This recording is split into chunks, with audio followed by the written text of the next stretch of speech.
안 판다던 머스크, 테슬라 주식 9조 원치 또 매도. 미국 전기차 기업 테슬라 최고 경영자 일론 머스크가 8월 들어 9조 원어치의 자사 주식을 매각했다. SNS 플랫폼 트위터 인수를 위해 테슬라 주식 5조 원어치를 매각하고 더는 팔 계획이 없다고 말한 건 지난 4월 28일이었다. 3개월여 만에 발언을 뒤집고 테슬라 지분을 또 줄였다. 미국 경제 채널 CNBC는 머스크가 68억 8천만 달러어치의 테슬라 주식 792만 주를 매각했다며 머스크의 거래가 지난 5일부터 이날 사이에 발생했다는 미 증권거래위원회의 설명을 인용했다. SEC 자료를 보면 머스크는 평균 868달러 선에서 테슬라 주식을 매도한 것으로 추산할 수 있다. 테슬라는 지난달 20일 2분기 어닝 서프라이즈를 확인한 뒤 주가를 끌어올렸다.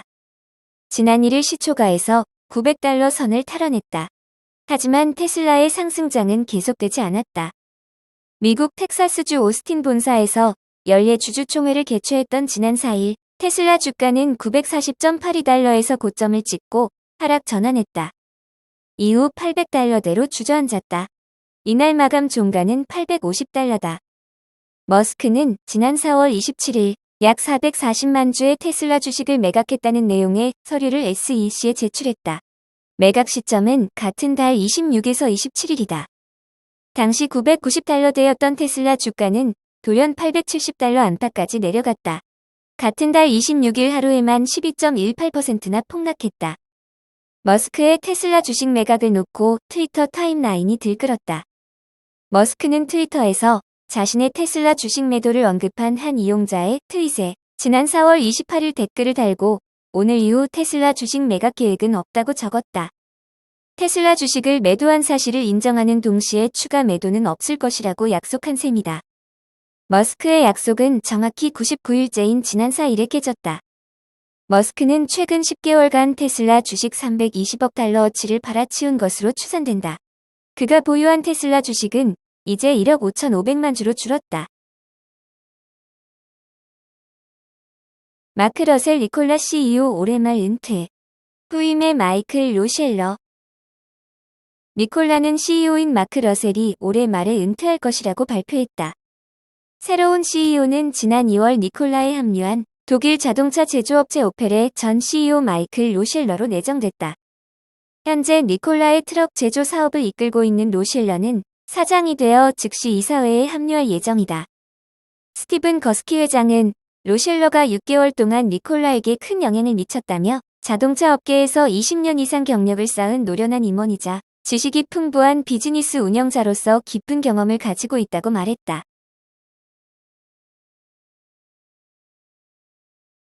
리비안, 좀비 회사, 성공의 길 진입, 월가 평가 양극화. 리비안 자동차에 대한 월가 분석가들의 평가가 좀비 회사와 성공길을 걸을 것이라는 극단적 평가로 엇갈리고 있다. 마켓워치에 따르면 리비안은 올해 목표 생산 대수 25,000대를 유지하고 아마존의 배달밴 공급 계약을 체결한다는 발표 이후 주가가 크게 올랐다. 그러나 리서치 회사 뉴컨스트럭트는 이날 리비안의 가장 큰 문제가 현금이라고 언급하면서 좀비 목록에 포함한다고 밝혔다. 리비안이 심각한 현금 부족에 직면해 주당 0달러로 하락할 위험이 있다는 지적이다. 이 회사의 좀비 목록에는 카바나, 프레시펫, 펠로톤 인터랙티브, 스냅, 비욘드미트 등이 포함됐다. 뉴컨스트럭트의 CEO인 데이비 트레이너는 리비안이 현금 소진을 막기 위해선 비용을 극적으로 절감해야 하는데 생산량과 규모를 늘려야 하는 상황이라 어려울 것이라고 지적했다. 회사는 3월에 끝난 1분기 말에 170억 달러의 현금 및 등가물을 보유하고 있었다. 그러나 1분기 영업 손실이 15억 7,900만 달러로 순손실 규모가 15억 9,300만 달러로 확대되는 데 기여했다. 그러나 웨드 부시의 선임 주식 분석가된 아이브스는 리비안이 성공의 길을 가고 생산이 정상 궤도에 올랐다고 강조했다. 웨드 부시는 7월에 리비안의 목표 가격을 30달러에서 40달러로 상향했다. 브로커인 DA 데이비슨의 리서치 이사인 마이클 쉴스키는 리비안에 대해 인플레이션 감축법의 전기 자동차 세액 공제 조항이 변경되지 않는다면 리비안 구매 예약 취소와 충전소와 체험센터 네트워크 구축 비용이 우려된다며 저조한 평가를 내렸다. 이 분석가는 공급업체의 부품 비용 증가 및 기존 차량 서비스 비용 상승도 리비안의 현금 소진을 가속화할 수 있는 위협이라고 지적했다. 월스트리트 저널은 현행 인플레이션 감축법의 전기차 세금 공제 조항이 일부 전기자동차 업체에는 오히려 불리하게 작용할 것이라고 경고했다.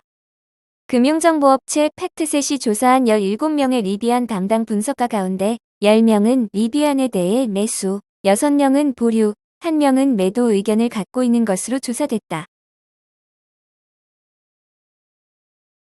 벤코리아, 미국 전기차 기업 루시드 모터스 국내 총판 협의. 벤코리아가 미국의 글로벌 전기차 생산 기업 루시드 모터스의 국내 총판 계약을 협의 중이라고 밝혔다. 세계 최대 전기차 기업 테슬라의 대항마로 손꼽히는 루시드 모터스는 지난 2007년 에티베이라는 이름으로 설립돼 2016년부터 피터 라울린슨과 데릭 젠킨스 등 전기차 관련 핵심 인재를 대거 영입하며 획기적인 전기차 개발 및 상용화의 속도를 내고 있다. 벤코리아에 따르면 루시드 모터스는 2020년 브랜드 첫 전기차인 루시드 에어 출시를 시작으로 글로벌 유통망 확보에 박차를 가하고 있으며 현재 한국 딜러사 총판을 위한 협의를 진행 중인 것으로 알려졌다. 벤코리아는 현재 국내 출시된 글로벌 럭셔리 브랜드 차량을 경쟁력 있는 가격에 한국 시장에 공급하고 있다. 벤코리아 관계자는 글로벌 전기차 기업 테슬라에 필적하는 루시드 모터스를 비롯해 글로벌 유수 자동차 브랜드들의 국내 총판 계약을 중점 추진하고 있다며 이를 통해 올 하반기 매출 300억 원을 목표로 삼고 있다고 말했다. 이어서 현재 국내 주요 증권사들과의 IPO 주관사 계약 협의와 약 200억 원 이상 규모의 시리즈 B 투자 유치도 긍정적으로 논의 중이다라고 밝혔다. 또한 이번 루시드 모터스 총판 계약 성공을 발판으로 상장을 위한 핵심 역량 강화에 집중해 글로벌 모빌리티 분야 선도 기업으로 발돋움하겠다라고 덧붙였다. 중국, 올해 전기차 판매량 600만 대 돌파 전망. 구매 세인화 인센티브 영향. 중국 승용차협회는 7월 신에너지 자동차 납품량이 전년 동기 대비 2배 이상 증가한 48만 6천 대로 신차 시장의 26.7%를 차지한다는 자료를 발표한 뒤 올해 전기차 판매량 추정치를 당초 550만 대에서 600만 대로 올렸다. 중국 승용차협회는 화요일 전체 승용차 판매가 184만 대로 전년 동기 대비 20% 증가했다고 밝혔다. 증가된 예측은 작년에 299만 대의 NEV 판매에서 2배 증가한 수치이며 이는 중국에서 청정 자동차에 대한 수요의 극적인 성장과 기존 자동차 제조업체가 빠르게 녹색화되고 있는 시장에 적응해야 하는 과제를 강조한다. 중국 승용차협회는 성명을 통해 600만 대 증가 전망은 여전히 상대적으로 조심스럽다며 4분기 초에 더 늘어날 수 있다고 덧붙였다. 테슬라는 28,217대의 자동차를 인도했으며 8,461대는 현지 시장에 수출되었으며 19,756대는 주로 유럽과 아시아로 수출되었다. 6월 대비 64%의 급격한 하락은 연간 생산 능력을 100만 대로 2배로 늘리려는 계획의 일환으로 상하이 공장을 업그레이드하기 위한 생산 중단으로 인한 것이다. 금년도 초에 화석 연료로만 구동되는 자동차의 생산을 중단한 비아디는 이전에 순수 전기 차량과 플러그인 하이브리드 모두 16만 2,530대의 월간 판매를 보고했다. 테슬라와 비아디가 전기차 판매를 주도하고 있는 가운데 청정 에너지 자동차에 대한 수요가 급증하면서 소규모 스타트업도 진출하고 있다.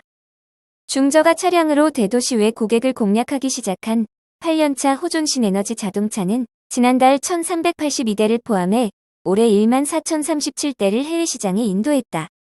호존과 같은 가격대에서 경쟁하는 리프모터 테크놀로지는 기록적인 1만 2,044대의 자동차를 출하했다. 전반적으로 중국 국내 완성차 업체들이 NEV 시장에서 더 큰 부분을 차지하고 있다. 중국 주요 브랜드가 7월 NEV 승용차 판매량에서 73%의 점유율을 보였으며 이는 1년 전보다 9%포인트 증가한 수치다. 샤오펑 모터스, 리샹민 니어와 같은 중국 현지 신생 기업은 16.5%를 차지했으며 테슬라를 제외한 주요 국제합작 투자는 6.5%만 점유했다. 중국 중앙 및 지방정부는 올해 초 판매를 마비시킨 코로나 봉쇄 및 제한에서 자동차 산업이 회복되도록 돕기 위한 조치를 취했다. 5월 중국 중앙정부는 일부 저공해 승용차에 대한 구매세를 50% 인하했으며 지방정부는 구매자의 수요를 촉진 및 유인하기 위해 보조금과 인센티브를 제공했다. 코로나19가 일부 지역에서 산발적으로 발생하였음에도 불구하고 전반적인 자동차 생산 및 공급망은 더 크게 회복되었다. 자동차 전문가들은 승용차 판매가 공급망 제약으로 인해 4분기 연속 하락한 후 올 하반기에 두 자릿수 성장을 재개할 수 있다고 낙관했다.